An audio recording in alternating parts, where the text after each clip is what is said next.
Na kwenye kitu ambacho utakiwi kukifanya mwanaume, usikubali mke wako adharauliwe na mtu yoyote. Yani hilo bro, kuwa mkali. Mimi kuna ndugu yangu mmoja akanyagi nyumbani kwangu mpaka kesho. Alileta dharau kwa mke wangu. Usite dharau. Wewe huwezi kujua nimetoka naye wapi wewe.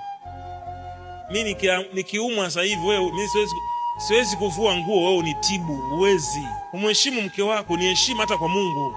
Mungu anakuvali na wewe, anaona una akili. Mmenielewa wanaume? Mmenielewa vizuri? Acheni ushamba kutoa mke wako, yani mvalue.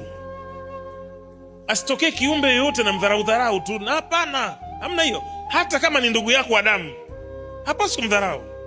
Mungu anasema ndoa na iheshimiwe na watu wote. Watu wote, elewa neno watu wote.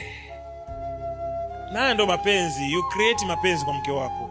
Unapomvalue na anajiona wow, huyu kweli ni mume huyu.